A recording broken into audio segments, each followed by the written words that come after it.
This video is brought to you by patreon.com/worsttake. Get access to exclusive live streams and Discord servers, on-screen shoutouts, and early access to some videos when you join now. Help make sure that we can continue to make content like this by supporting the Patreon. Links are in the description down below.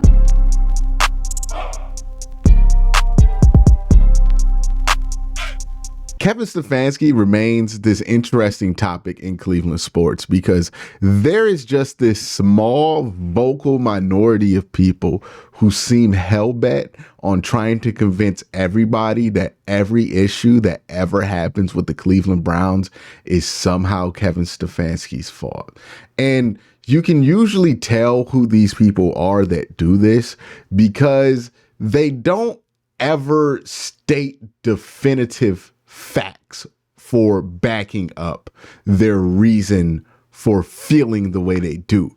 It's always a euphemism or a saying or a phrase. It's never, this is what I don't like about Kevin Stefanski. This is what he does not do well. This is why I think he does not do these things well. Here are examples from specific moments in games that I can verify actually happen in the context that I'm claiming. No, it's never stuff like that. The complaints for Kevin are never really well substantiated. It's usually stuff like, I just don't believe he got it, or if you bring back Kevin, the situation's gonna be the same. And it's like, what does that even mean? Because the Browns have been up and down record-wise with Kevin Stefanski. So what is the same?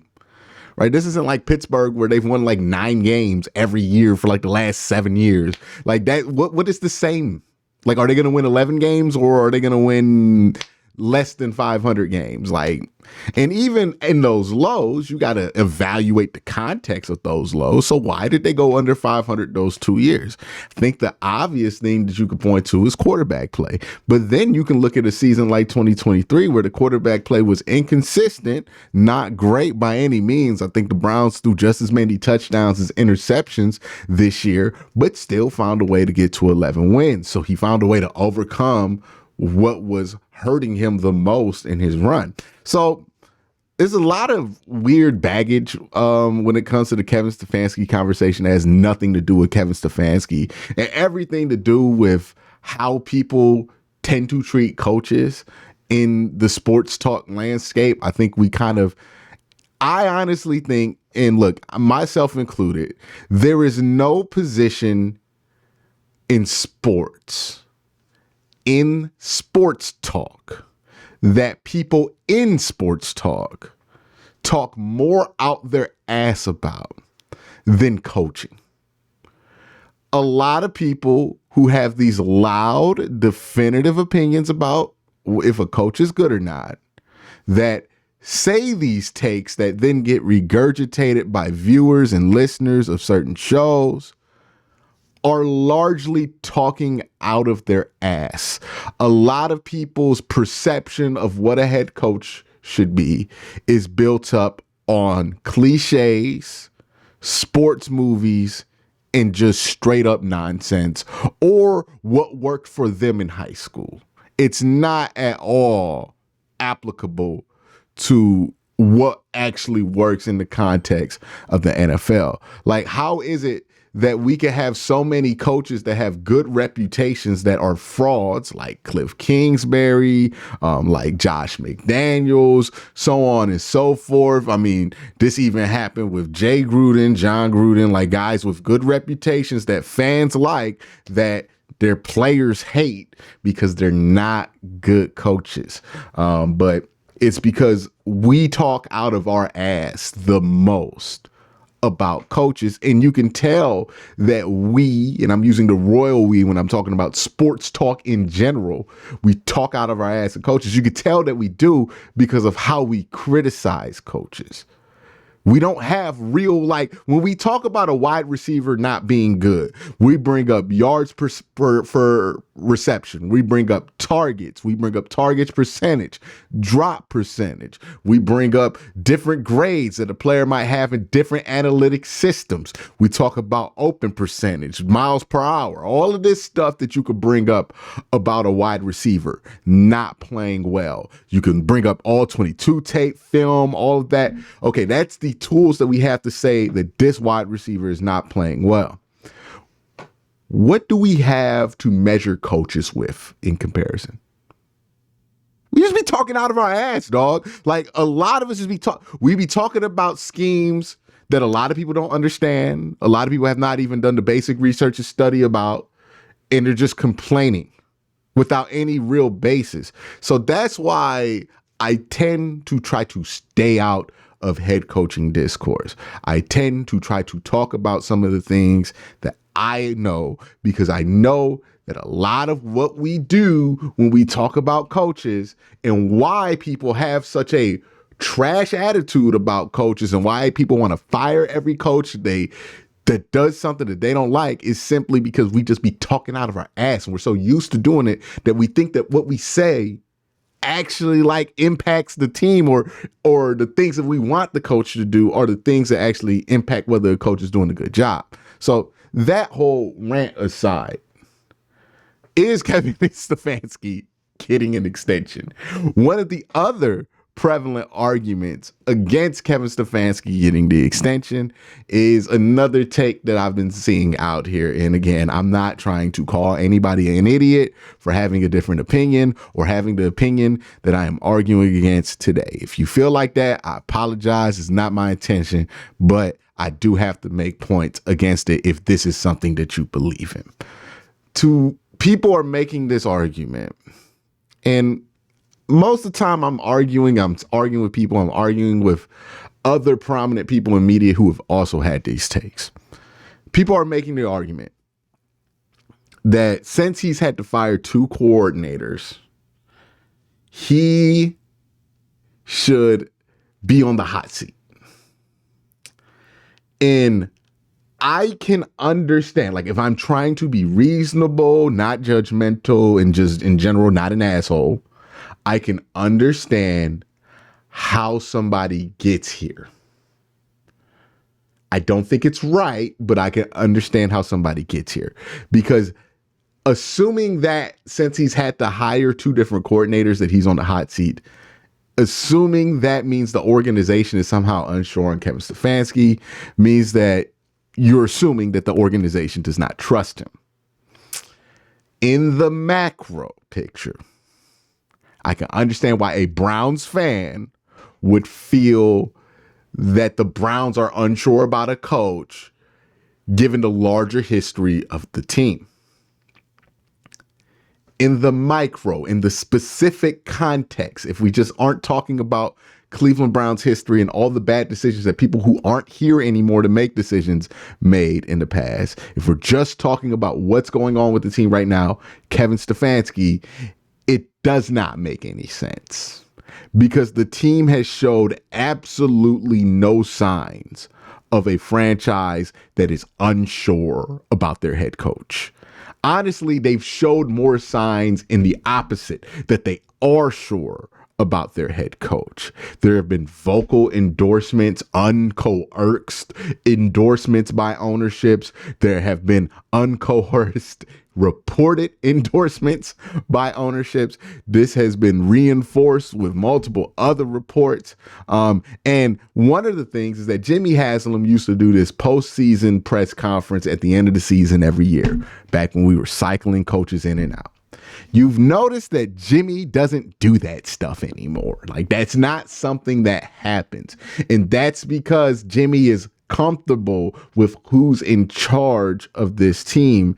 And the fact that Kevin is given more freedom to change his staff, this all screams to me a franchise that really does trust their head coach and is not planning on moving on from Kevin Stefanski anytime soon. So I don't think just because he's had to move two coordinators out there and bring in fresh eyes that he's on the hot seat. If that were on the case, Mike Tomlin, John Harbaugh, any coach that's been with the team more than 5 years, all those coaches would have been fired because that means that they're on the hot seat. Hell, the Ravens are doing the exact same thing that the Cleveland Browns are done, right? The Ravens 2 years ago, they fired Wink Martindale, brought in a new defensive coordinator. The year after, they fired their offensive coordinator, Greg Roman, and brought in a new offensive coordinator to better fit an offense around their franchise quarterback. The Browns are essentially doing the same exact thing.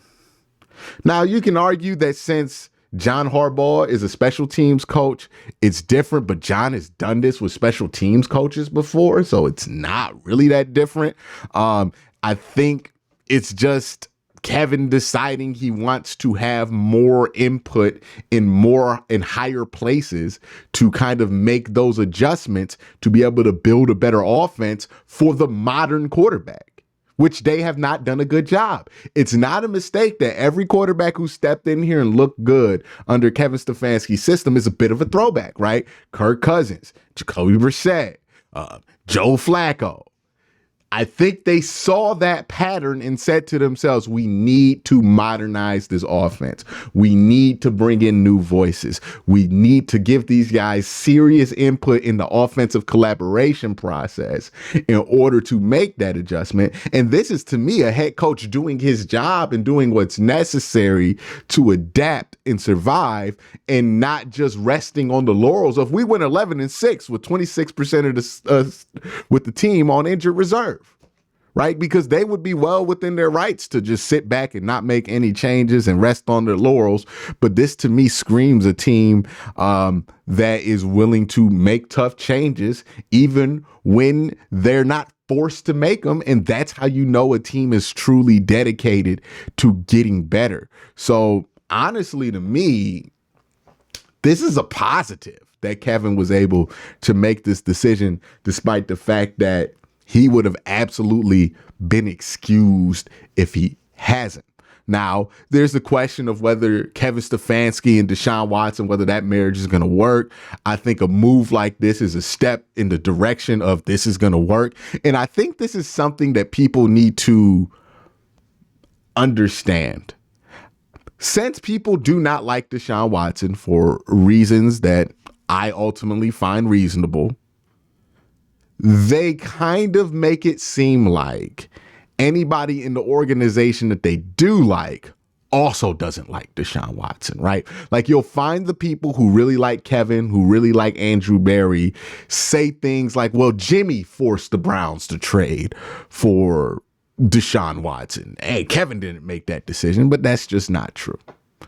Kevin Stefanski and Andrew Berry believe in Deshaun Watson as much as anybody in that building. They made the trade for Deshaun Watson because they thought that he would be an upgrade. And I think everybody from Jimmy Haslam to Kevin Stefanski to Andrew Berry believed that would be an upgrade. And the reason I stand behind that is because these reports weren't just out once Baker Mayfield went down the drain in 2021. There were rumors that the Browns were interested in Deshaun Watson as early as 2020 after Baker Mayfield had the best year of his career. There were rumors that the Browns were interested in Aaron Rodgers that same summer. The Browns were looking for an upgrade, and they thought that Deshaun Watson was one of those guys that could be available that was an upgrade. I think they truly do believe in him. Kevin Stefanski has said multiple times that is my franchise quarterback. I'm going to do whatever whatever is necessary to protect him for the future because he is the future of this franchise. This is stuff that Kevin said. So I know people try to distance Kevin from this decision or distance AB because they like it, but because they like them and don't like Watson. But the truth is that Kevin believes in Deshaun Watson more than anybody in that building, or just as much as anybody in that building.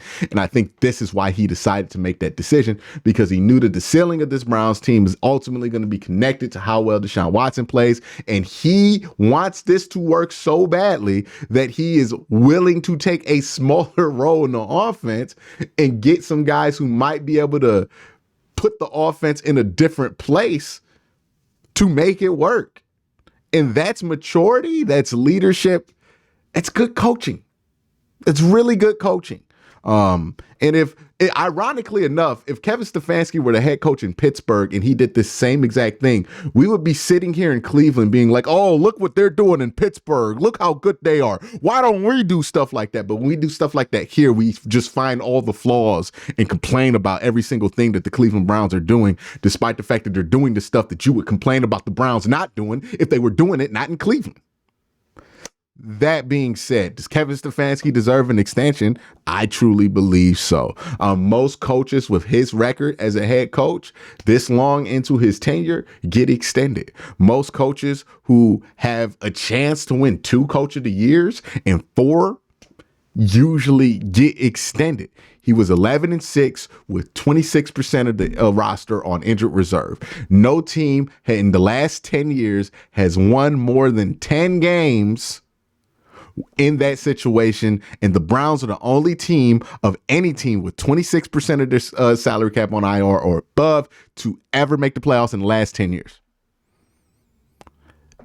That is how good Kevin has done as a coach. I think he's grown. I think he has added some things to his coaching bag. And I think you see him mature into the role and understand what he needs to do more and more as each season goes by. He's learned from his mistakes. He's learned from his successes. He doesn't get carried away with things. He's a consistent voice. He's developed players, developed great relationships, even with players that weren't necessarily his. This is a good head coach. And the Browns would be smart to extend him, because if you think that Kevin Stefanski is a good enough coach, and if continuity is something that matters to you, you want the security of not leaving it up to a wild card like Jimmy Haslam in 2025 if something breaks wrong for this team and they're below expectations. You don't want to risk yourself to fire a coach because of a or not bring back a coach because of a in the moment emotional decision being made. So I would like the Browns to extend Kevin Stefanski. I think he's done more than enough good job. I think the arguments that support Kevin Stefanski being a good head coach are far more compelling than any of the anti-Kevin Stefanski arguments I've read. And look, some arguments are backed by some numbers, but I just don't find those arguments as compelling as the arguments that say that come out with the conclusion that Kevin Stefanski is a good head coach. There's far too many good arguments for me to just believe the 1 or 2 arguments out there that he's not. He's a good head coach. I mean, you ask the players, they like him. The record that he has is pretty good. He's a good head coach, y'all. So the Browns should extend him. But that's my thoughts. Let me know your thoughts in the comment section down below. Y'all have a great day. Have an even better night. Peace.